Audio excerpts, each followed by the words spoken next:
अस्सलाम वालेकुम दोस्तों, मैं अरसलान आपको अपने चैनल में खुशामदीद कहता हूँ। जैसे कि आप जानते हैं कि हम प्रिंसिपल्स ऑफ अकाउंटिंग सब्जेक्ट को जो है कवर करने की कोशिश कर रहे हैं और जो है लास्ट लेक्चर में जो है मैंने डबल एंट्री सिस्टम के मतलब आपको आगाह किया था और उम्मीद है कि आपको वो वीडियो अच्छी लगी होगी। उसमें जो है पूरा कॉन्सेप्ट जो है मैंने आपको एक्सप्लेन करने की कोशिश की थी। तो ये जो टॉपिक्स होंगे मैं जो है step by step from basic से लेके एडवांस तक आहिस्ता आहिस्ता से आपको लेके जाऊंगा। जो भी आपके जो टॉपिक्स आते हैं बीएस कॉमर्स में, बीबीए में और जो भी अकाउंट्स की फील्ड में, जो प्रिंसिपल्स ऑफ अकाउंटिंग में जो है बेसिक कॉन्सेप्ट के बेसिक टॉपिक्स जो कवर हमें करने पड़ते हैं in order to get the grip on accounting, तो उसको पढ़ना लाजिम है। तो जो 4 लेक्चर में मैंने जो है बेसिक्स आपको सिखा दी है, जिसमें हर चीज़ मैंने कोशिश की है कि एक्सप्लेन करूं।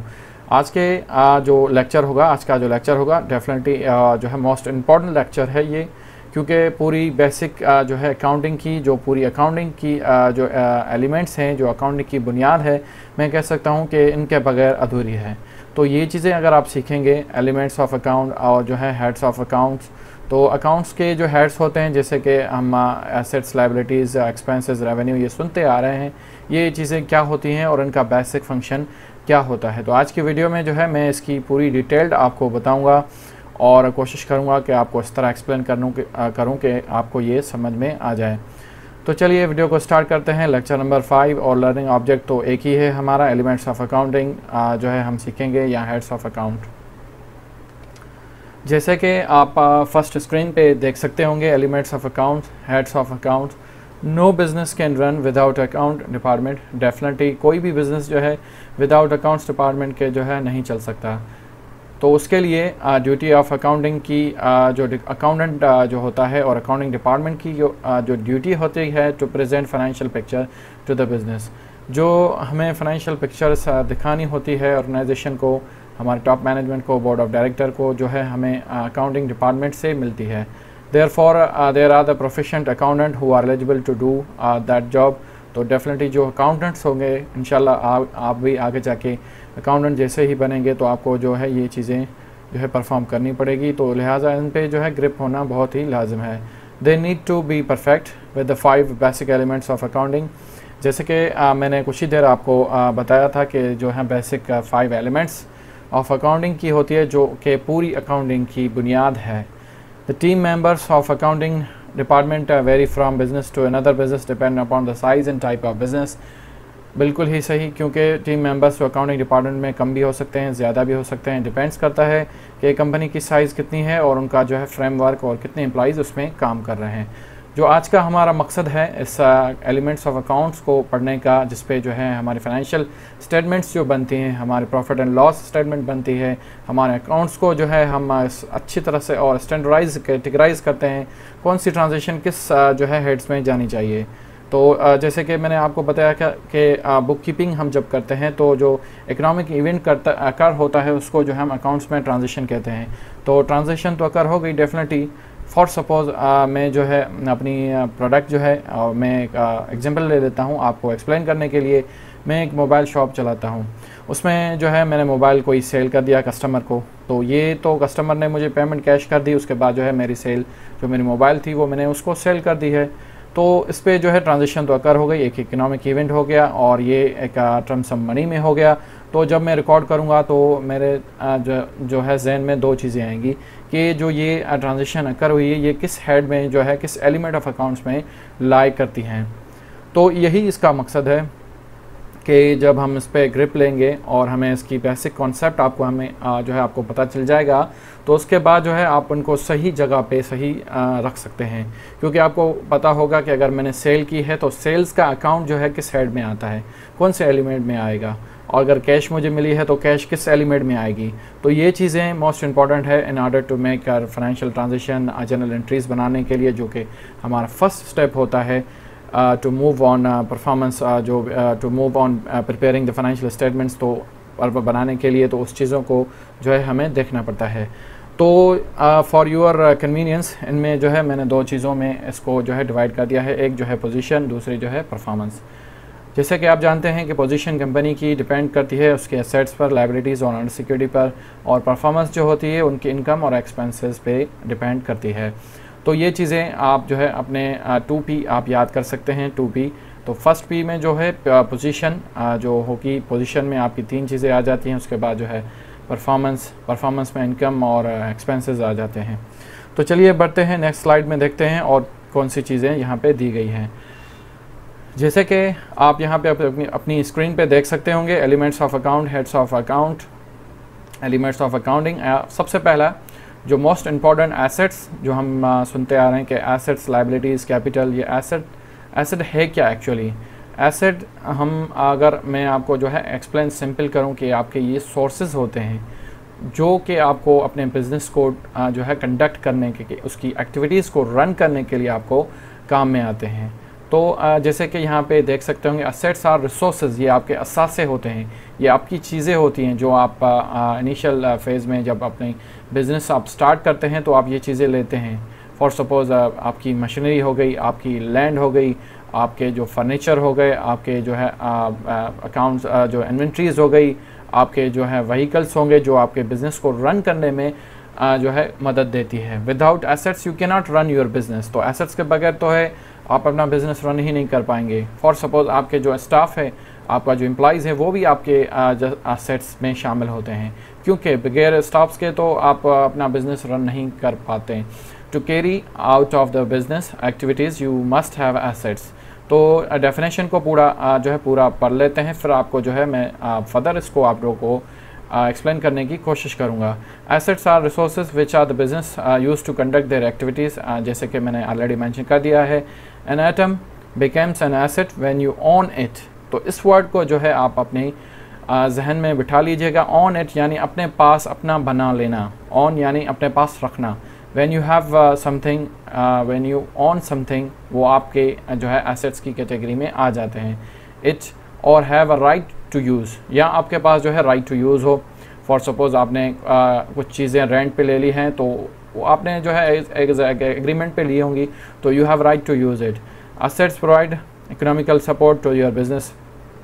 ये एसेट्स जो हैं आपको इकोनॉमिकल सपोर्ट प्रोवाइड करते हैं फॉर बिज़नेस, क्योंकि इकोनॉमिकल जब तक आपके पास एसेट्स नहीं होंगे तो इकोनॉमिक इवेंट ही नहीं होगा इन टर्म्स ऑफ मनी।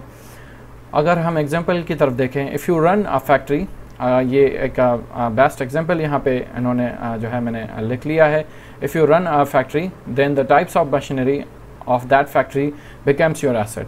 जो भी आपका बिज़नेस हो, आपके हॉस्पिटल्स हो गए, आपके स्कूल हो गया, आपकी फैक्ट्री हो गई, आपकी कम्युनिटी हो गई, आपकी मैन्युफैक्चरिंग इंडस्ट्रीज़ हो गई, जो भी आपकी चीज़ें होंगी वहाँ पे जो इंस्टॉल्ड होंगी and carry out the business transactions और जो बिज़नेस एक्टिविटीज़ आपको जो परफॉर्म करनी होगी, तो उसके उनको जो है हम एसेट्स की कैटेगरी में इन्वॉल्व करते हैं। Assets always reserve some economic benefits to business either in terms of cash और क्रेडिट। तो एसेट्स जो है हमें जो है इकोनॉमिक बेनिफिट देते हैं, क्योंकि जब तक हमारे पास एसेट्स नहीं होंगे तो क्योंकि उसके बगैर जो हम इकोनॉमिक बेनिफिट नहीं ले पाएंगे। जब एसेट्स होंगे, मशीनरी होगी, तो हम कुछ प्रोड्यूस कर पाएंगे। आपकी अगर मशीन जो है मशीन जो है सोप्स बनाती है, तो वो आपका जो है मशीन आपका एसेट हो गया, क्योंकि अब जब सोप्स फाइनल शेप में आ जाएंगे, फिनिश्ड गुड बन जाएंगे, तो आप उनको सेल करने के बाद अपना इकोनॉमिक बेनिफिट ले सकते हैं, आप अर्निंग कर सकते हैं।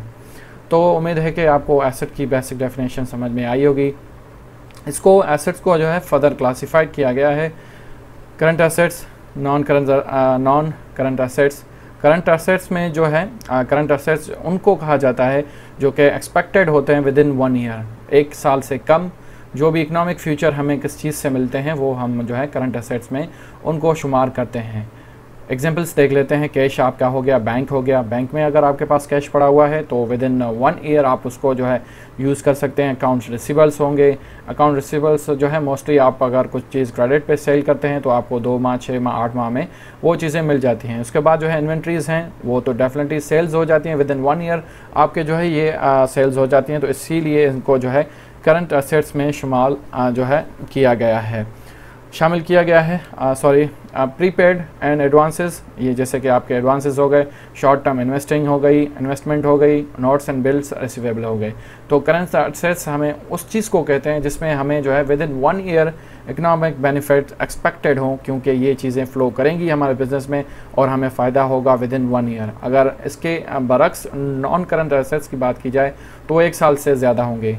तो एग्जांपल्स आप यहाँ पे देख सकते होंगे, मोर देन 1 ईयर अगर एक्सपेक्टेड हमें जो प्रॉफिट या जो इकोनॉमिक बेनिफिट मिलेगा, तो land, building, machinery, equipment, furniture and fixture, vehicle and investment more than 1 year से ज़्यादा हो तो वो जो है हमें काम में आते हैं, तो इकोनॉमिक बेनिफिट हमें मिलते हैं। तो एसेट्स को जो है मैंने डिटेल में एक्सप्लेन किया है, उम्मीद है कि आपको ये एसेट्स समझ में आए होंगे, कुछ एग्जांपल्स आपको मैंने समझा दिए हैं। बाकी इनका जो है rules of debit and credit जो भी होंगे मैं इंशाल्लाह नेक्स्ट वीडियो में जो है वो भी आपको बताऊंगा कि एसेट्स को अगर इंक्रीज़ होते हैं तो किस कैटेगरी में रखना है और डिक्रीज़ होते हैं तो किस कैटेगरी में रखना है। नेक्स्ट जो है लायबिलिटीज़, एसेट के बाद जो है लायबिलिटीज़ आती है पोजीशन में। तो लायबिलिटीज़ एक ऑब्लिगेशन होती है आप पे जो है एक जस्ट लाइक हमें कर्जा होता है कंपनी के ऊपर। Liabilities are the group of items which are obligation to the business. They arise when you make a purchase or take a loan from for the business. आप कोई चीज़ जो है लोन पे लेते हैं, आप कोई जो है सेल्स आपका जो रॉ मटेरियल है फॉर मेकिंग द गुड्स आप जो है वो क्रेडिट पे लेते हैं तो वो आप पे जो है लोन हो जाता है। जस्ट लाइक आपके ऊपर लायबिलिटी हो जाती है until you settle your liabilities. तो लायबिलिटीज़ एक जो है ये ऑब्लिगेशंस होते हैं, तो उसमें जो बेनिफिट्स तो हमें मिलते हैं डेफिनेटली, मगर हमें एक कंपनी के ऊपर कर्जा होता है तो वो हमें सेटल करना पड़ता है। तो you will need to settle the assets. For example, salary dues to the employees while hiring is a liability to the company and this obligation can not be avoided if employees provides his service to your business. इस जो है para में आप समझ सकते होंगे, for suppose अगर मेरे पास जो है एम्प्लॉइज़ हैं 10 एम्प्लॉइज़ मेरे कंपनी में काम कर रहे हैं और उन्होंने 1 माह पूरा कर लिया by providing their services to the my company. जैसे ही उन्होंने मुझे सर्विस दे दी है तो अभी मुझ पे लायबिलिटी हो गई टू पे देम ऑफ, उनकी जो है सैलरी देना मुझे, ये मेरे ऊपर एक ऑब्लिगेशन और जो है लायबिलिटीज़ हो गई, मुझे उनको देनी है तो वो हमें ड्यू होती है, तो वो जो है हम अवॉइड नहीं कर पाएंगे। तो कुछ ऐसी लायबिलिटीज़ होती हैं which can not be avoided, you have to pay anyhow. तो लायबिलिटीज़ यानी किसी जो है इन्वेस्टमेंट के लिए लोन लेना, बैंक से लोन लेना, और किसी परचेजिंग के लिए किसी से उधार लेना, और वो उन पैसों को जो है या उन चीज़ों को जो है बिज़नेस में यूज़ करना, तो उसके लिए वो आपकी लायबिलिटीज़ बन जाती हैं until you settle them, until you pay them off।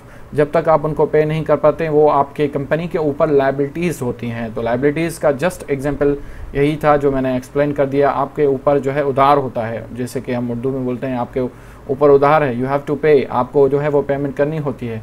तो लायबिलिटीज़ को भी फर्दर जो है डिवाइड किया गया है करंट लायबिलिटीज़ में और non current liabilities.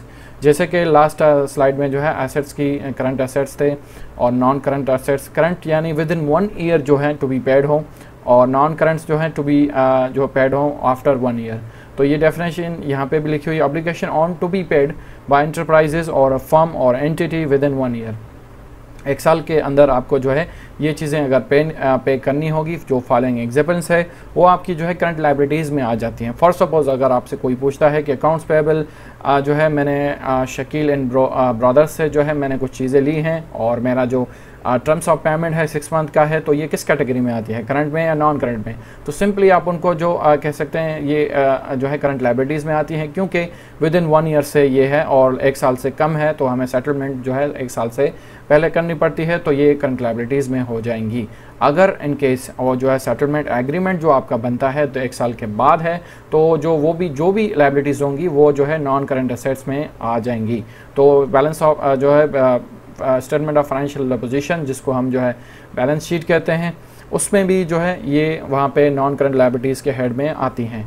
Current liabilities के एग्जांपल अगर की बात की जाए तो accounts payable, creditors, accrued, outstanding, notes payable, और जो है bills payable, unearned income, advances, short term loans, और इस पे जो है इसके शॉर्ट टर्म है तो लॉन्ग टर्म जो होंगे मोर देन 1 ईयर होंगे।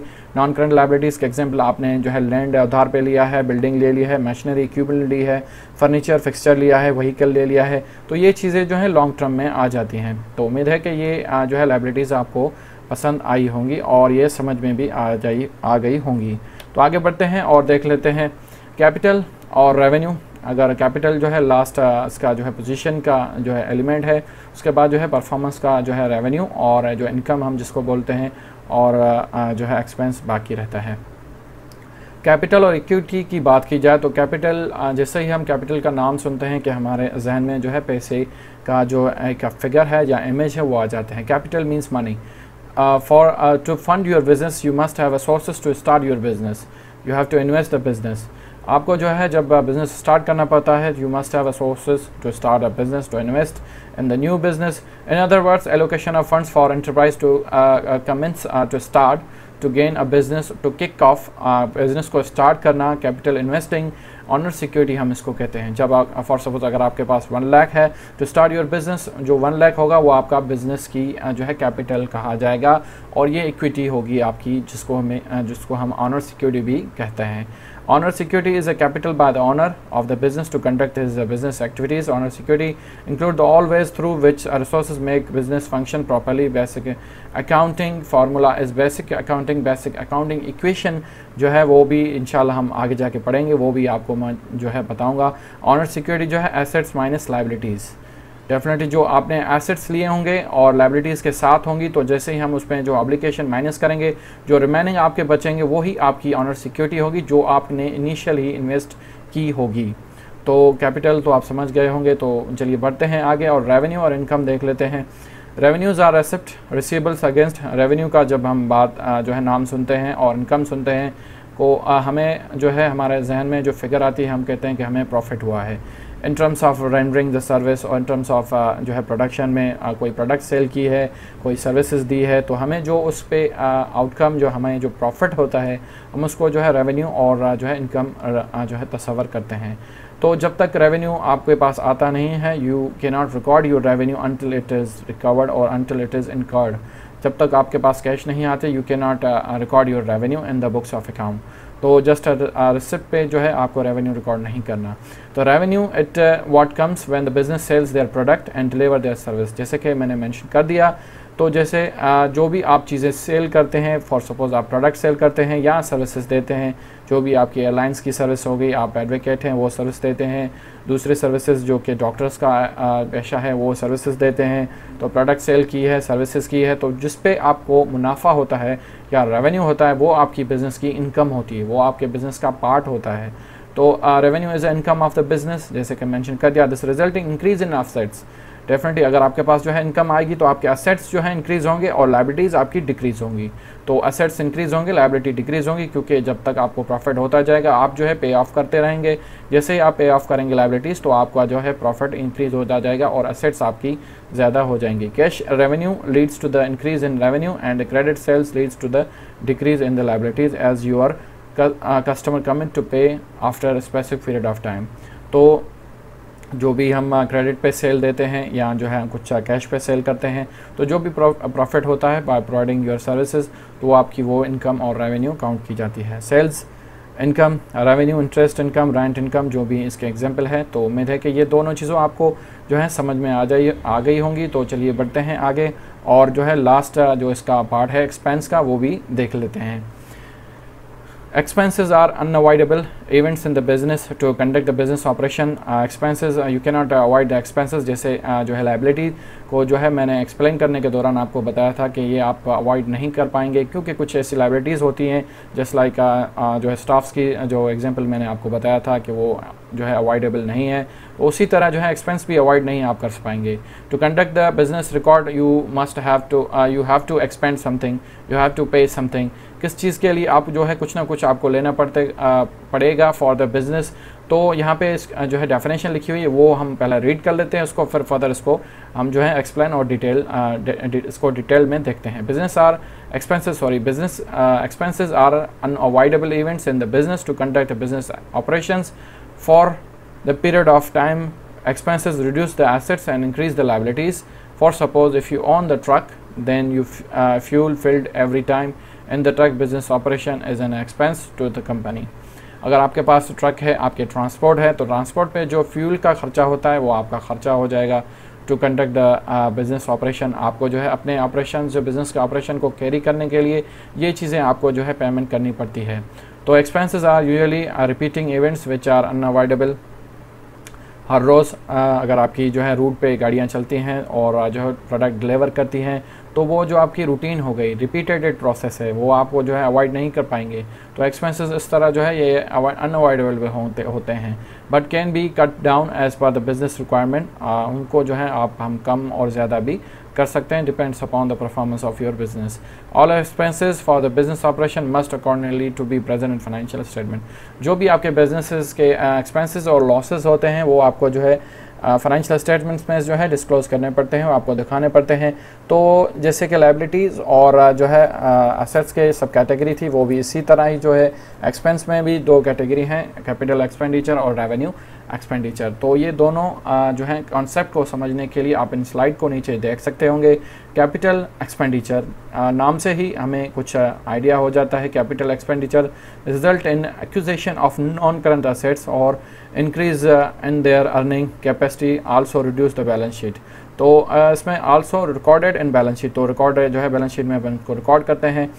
To increase the earning capacity, हम फॉर सपोज एक मशीनरी यूज़ कर रहे हैं, उसके बाद जो हमने 2 ले ली, 3 ले ली। जैसे कि हमने अपनी मशीन को ज़्यादा, जैसे ही हम उसको ज़्यादा करेंगे तो जो उस पर ख़र्चा होगा नॉन करंट असेट्स पे, तो वो हम काउंट करेंगे कैपिटल एक्सपेंडिचर में, क्योंकि हम कैपिटल में इन्वेस्टमेंट कर रहे हैं। हमारा जो एसेट्स होंगे वो डेफिनेटली इंक्रीज़ होंगे।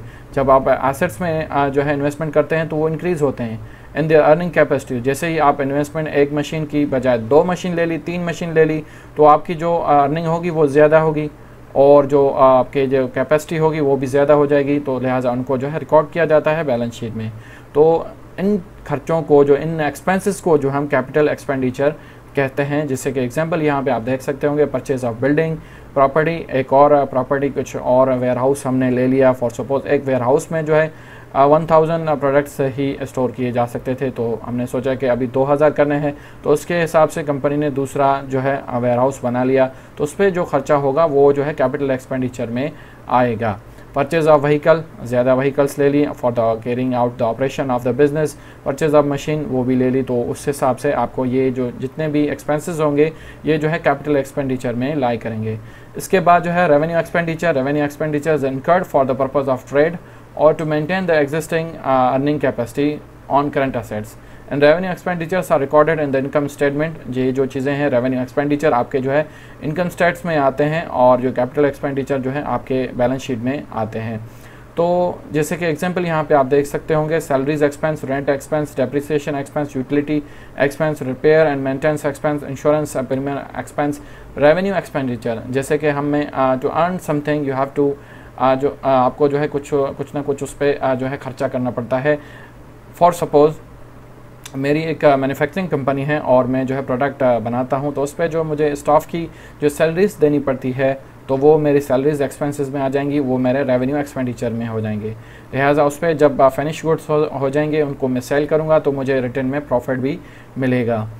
तो मेन मकसद बिज़नेस का यही होता है, टू अर्न प्रॉफिट। जैसे कि हम जानते हैं बिज़नेस हम इसीलिए ही स्टार्ट करते हैं, टू अर्न प्रॉफिट। तो सिर्फ रेंट एक्सपेंस हो गया, किसी बिल्डिंग को एक्वायर कर लिया रेंट पे टू मेक ए प्रोडक्ट, तो वो जो रेंट पे एक्सपेंसेस हो गया वो रेवेन्यू एक्सपेंडिचर में काउंट होगा। डेप्रिसिएशन जो भी जो है शॉर्ट टर्म, या आप कह सकते हैं कि एग्जिस्टिंग अर्निंग को, कैपेसिटी को जो है मेंटेन करने के लिए या उनको बनाने के लिए या उनको ट्रेड में लाने के लिए जो भी एक्सपेंसेस इनकर होते हैं, चाहे छोटे हो बड़े हो, वो रेवेन्यू एक्सपेंडिचर में आ जाते हैं। बाकी जो सबसे ज़्यादा जो बिग एक्सपेंडिचर, जो बड़ा खर्चा हमारा होता है, purchasing of machinery, purchasing of building, vehicles, ये कैपिटल एक्सपेंडिचर्स में आ जाते हैं। तो ये डेफिनेटली इस फील्ड में जो है बैलेंस शीट में हम इसको जो है डिस्क्लोज करते हैं, जाहिर करते हैं। और रेवेन्यू एक्सपेंडिचर में जो है प्रॉफिट एंड लॉस जो कि हमारा अकाउंट होता है, उसमें हम एक्सपेंसेस को जो है यहीं पे लिस्ट कर लेते हैं। फॉर सपोज हमारी इनकम हो गई 5000, तो उसमें से ये चीज़ें, इसमें 5000 से 500 ये हो गया, 300 ये हो गया, 500 200 ये हो गया, तो 1500, 500, 500, 3000 ये हो गए। तो 5000 से 5000 से मैं 3000 माइनस करूँगा तो रिमेनिंग मेरा 2000 जो है नेट प्रॉफिट बनेगा। तो इसी तरह जो है ये चीज़ें रिकॉर्ड की जाती हैं। तो आज की वीडियो में जो है मैंने कोशिश की है, बस उम्मीद है कि आपको ये पूरी बातें समझ में आ गई होंगी। मैंने कोशिश की है कि एक्सप्लेन करने को। तो इसके मुतालिक अगर कोई भी क्वेरीज हो तो आप मुझसे कमेंट बॉक्स में पूछ सकते हैं। नेक्स्ट वीडियो में जो है इंशाल्लाह जो है हम न्यू टॉपिक उठाएंगे, rules of debit and credit उठाएंगे, या जो है कुछ एडवांस जो आहिस्ता आहिस्ता से जैसे मैं एडवांस चलता जाऊंगा, या बुक्स ऑफ अकाउंट, या जो है जनरल एंट्रीज हम स्टार्ट, या जो है अकाउंटिंग इक्वेशन स्टार्ट करेंगे। तो इंशाल्लाह दूसरे वीडियो में मिलते हैं। तब तक के लिए दीजिए मुझे इजाज़त। अल्लाह हाफ़िज़।